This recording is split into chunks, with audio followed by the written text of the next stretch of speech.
Greetings in the name of our soon-coming King Jesus Christ, and welcome to this episode. Vidius and I will now give you guys an overview of Daniel chapter 2, and after that we will give you the work for this week's study on the book of Daniel. Sure, Daniel chapter 2 is the big one. Sure, no, Marco, this is probably one of the most profound prophecies in the Bible, and as I studied this, the depths of this thing, it's infinite. And as you grow more and more, you see there's things we that is coming into being now and coming into fulfillment now, and things we've never thought about. Yeah, and Daniel chapter 2 goes back to the Old Testament promises before the days of Daniel. It alludes to incidences that happened before the days of Daniel. And then it talks about things that are going to happen in the future. And it even connects with the book of Revelation. And Vidius, as you and I were talking before the recording, it is actually technically impossible to understand the book of Revelation if you have not first studied the book of Daniel. It is the prince of all the prophecies in the Bible. It is the pinnacle of it. And in the book of Daniel, Daniel chapter 2 is like the really tip of the iceberg. It is really where everything comes together. Now in Daniel chapter 2, Nebuchadnezzar, the king, has this dream.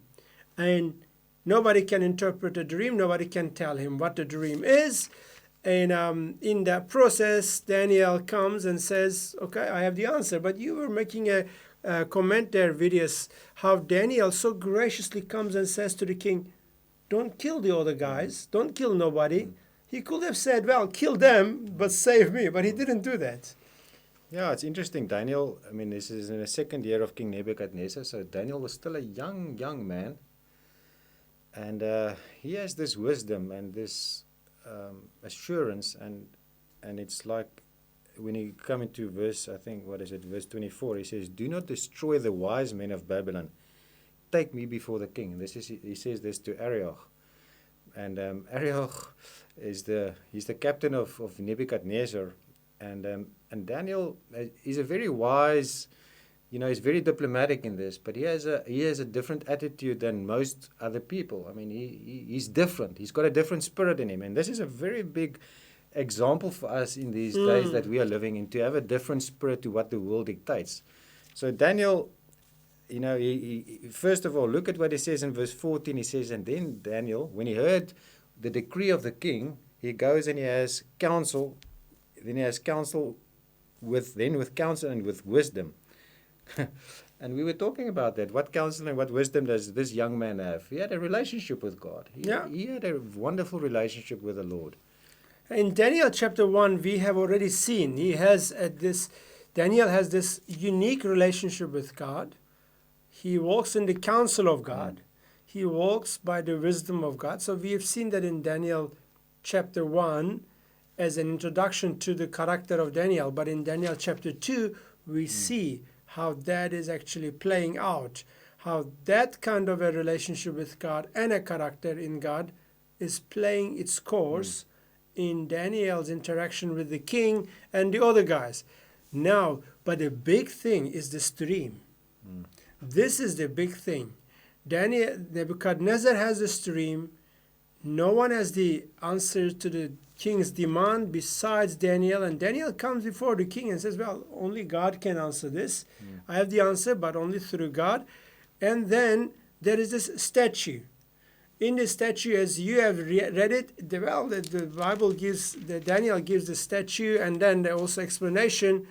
There are these series of kingdoms, starting with Nebuchadnezzar, and we're going to talk about it, coming to this final kingdom, which is made of two components that don't want to mix. And then all of these kingdoms are destroyed. Now, Vidius and I were talking before the recording.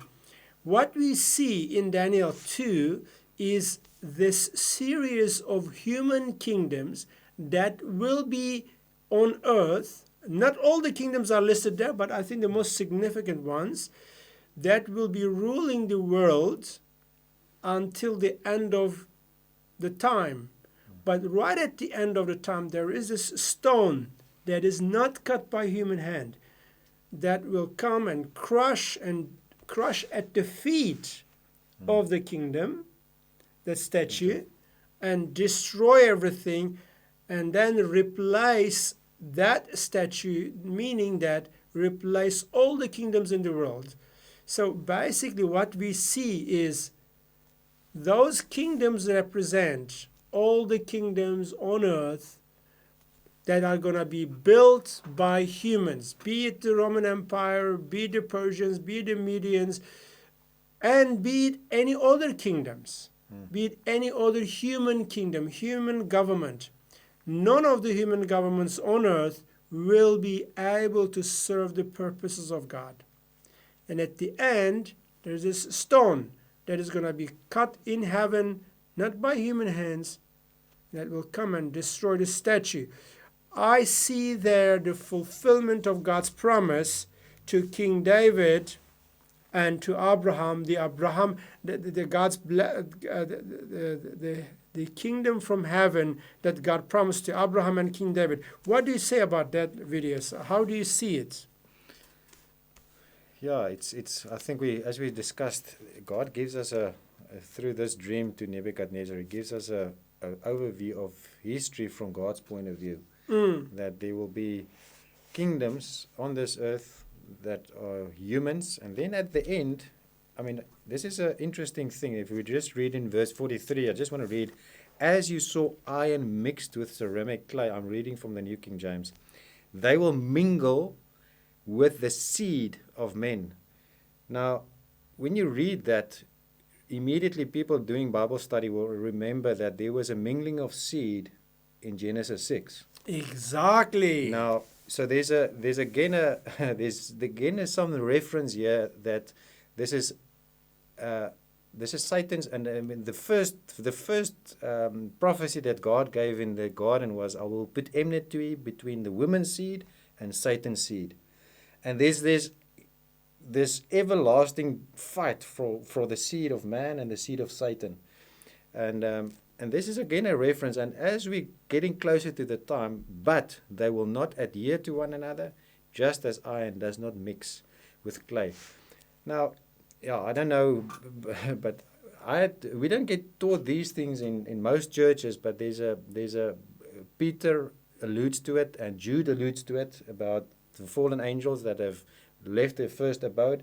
So there's a ambiguity in this verse that Daniel writes, and I don't even think he always understood what he was writing, but it's a prophecy that God gave. And as we look back now, we can see, and in this time of technology, I can see there's a lot of things going on in the world right now about transhumanism. We can become like gods. We can become gods. We can change our DNA. And this is alludence to that. And as time progresses, we will see what the prophecies of and what Daniel has prophesied is actually coming into being. So this is very interesting. It is, Vidius, I want to continue on that point a little bit.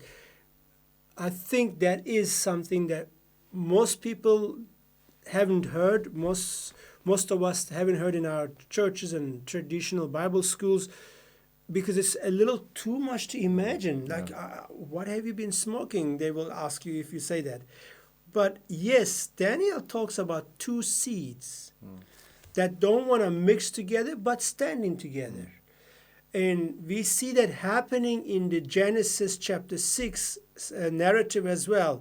As I said, Daniel is almost alluding to that, and saying there is a seed of the fallen angelic beings, and there is the seed of woman, the human seed, human DNA.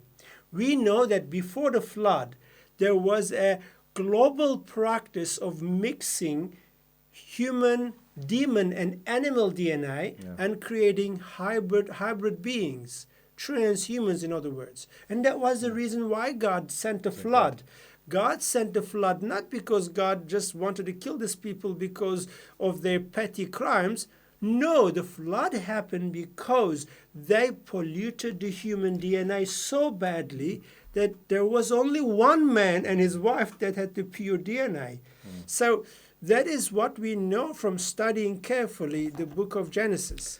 Now Daniel says, in the last days, the final global kingdom, the final major kingdom in the world will have exactly the same makeup.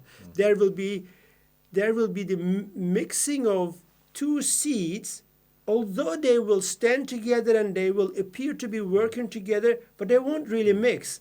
But now, Vidius, you told me before the recording also how that connects with the 10 kings in the book of Revelation. In the book of Revelation also we are told about the 10 kings.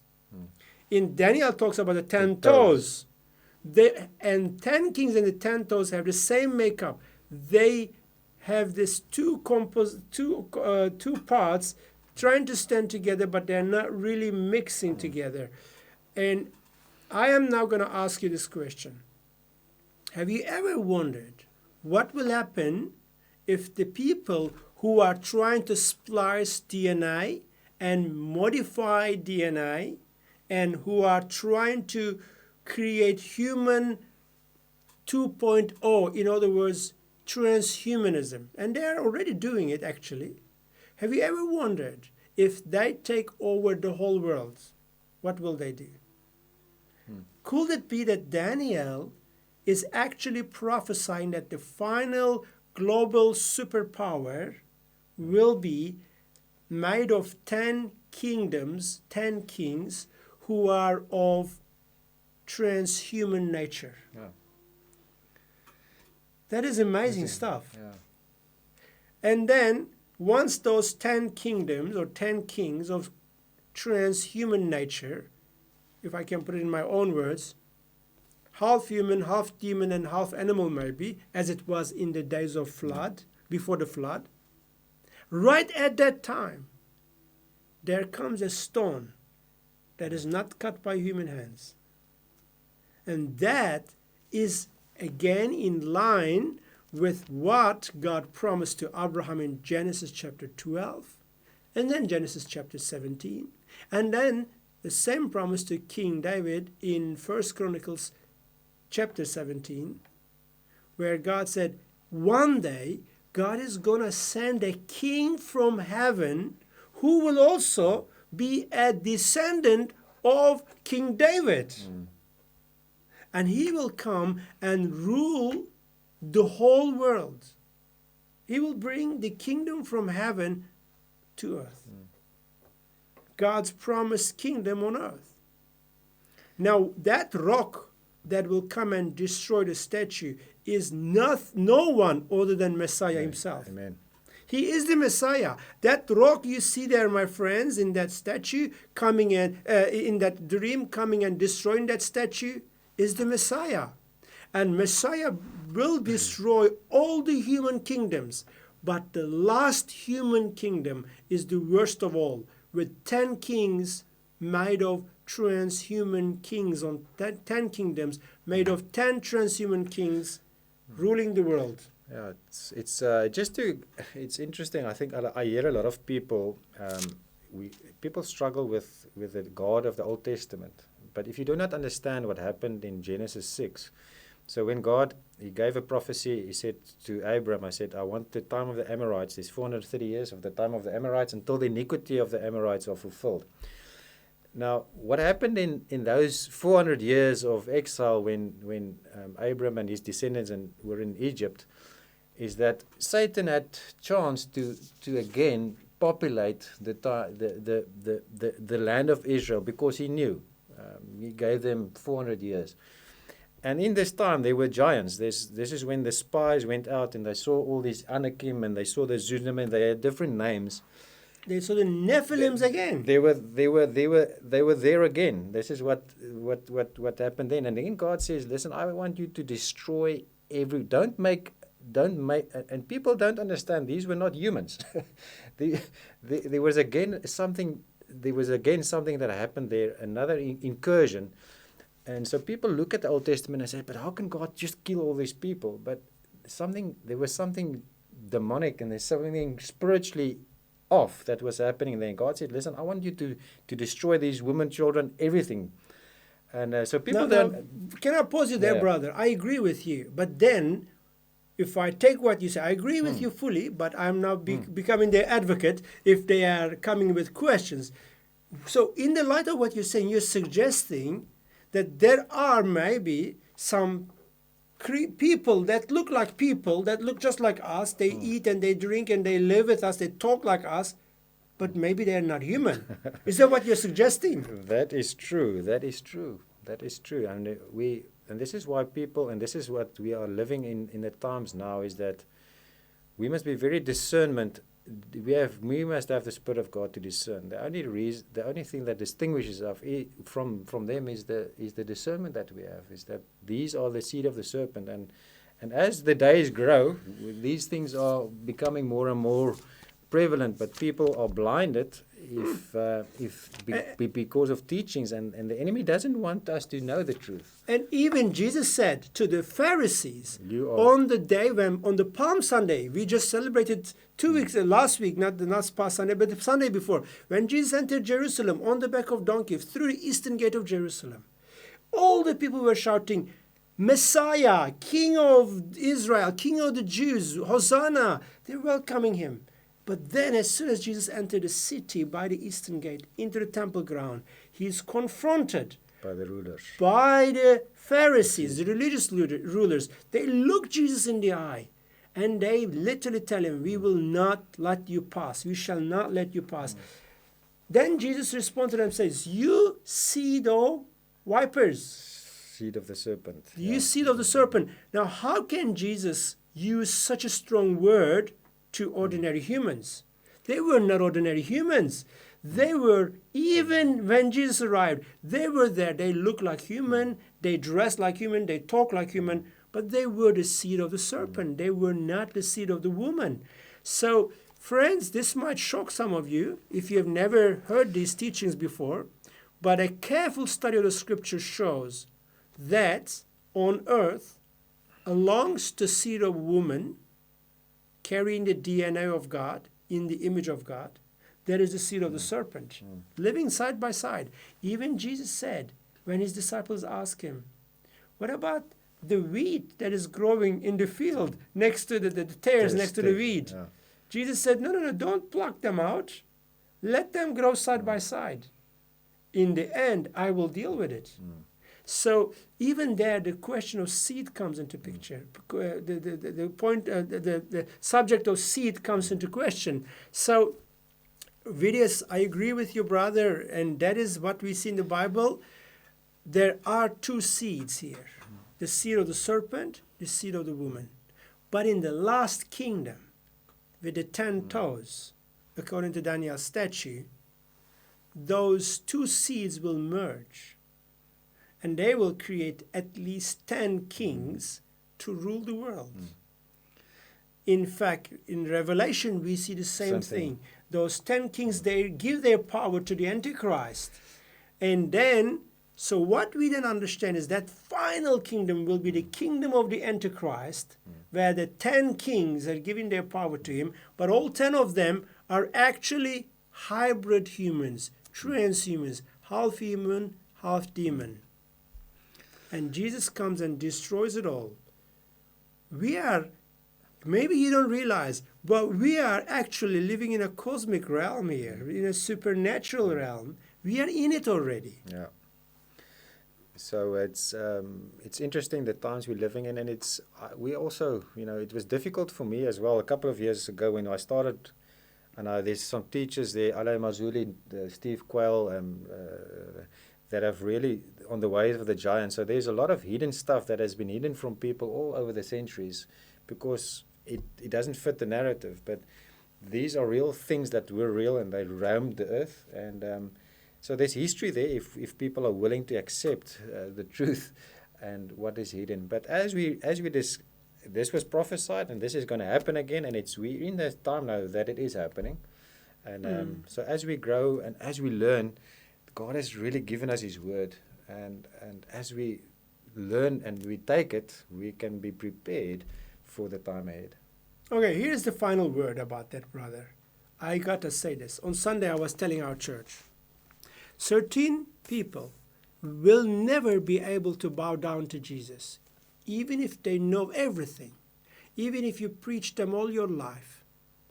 In fact, certain people have all the knowledge, far more than you, far more than me. They have all the knowledge about the Bible, but they will never be able to bow down and worship Jesus. Because, as we read in book of James chapter 2, even demons know who Jesus is, but they don't worship him. Because their God is the devil himself, and Jesus is not their God, although they know everything about him. Today, in the world, there are certain people. They know everything about Jesus. No matter how much they know, they will never be able to bow down to Jesus. Because, as we read in the Bible, there is the seed of the serpent living among us. Those Pharisees knew very well when Jesus came, who Jesus was. But they could never worship him. That's why Jesus looked them in the eye and says, "You seed of the serpent." And then there are the older people. Even if they don't know much about Jesus, something in their heart cannot resist but bows down before Jesus. And I thank God for that we can worship him by his grace. And that is, I'm just sharing this as a side note on this, so that if you have never heard it, maybe this is the first time you are hearing it. Beware, not everyone that appears to be human is really human according to biblical definition. Yeah. So let's leave it at that. And it's we just want to encourage you to ponder and ask the Lord. This is difficult for our mindset to even accept these things. But as you discover the Word, there's a lot of things that don't make sense to us, and this is where the Lord really, I trust that He will open our eyes for and to have a capacity to understand and to discern the times we're living in, Marco. And what do we do this week, Vidius, going forward? Yeah, you said, so we've done chapters 1, 2, and 3 now, and 6. So next one is chapter 4. And we would like to encourage you all to just to share what you read. And as Marco discussed, we want your revelations. I said, what is the Lord showing you? Just pray through it and say, Lord, what is this? What are you meaning here? What do you want? What are you trying to tell us in our hearts? And as we grow along, and it's beautiful, the revelations that God is giving us in a time such as this. And as we come to chapter 10, I think, as we're moving towards chapter 10 and then 11 and 12, as we come to the end times, the Lord is progressively, over the years, is progressively given us revelation. And we're in a very amazing time in history now. It is. And it's a privilege to be alive. And I think we are very close to the days of those 10 kings emerging. Yeah. And but yeah, let's this week look into chapter 5. No, 4. 4. No, chapter 4, yeah. Let's look into chapter 4 this week and discuss it. And may our Lord Jesus Christ be with you. Talk to us, ask questions, make comments, and share with us what you discover, what you learn, and have a great, blessed week ahead. Goodbye.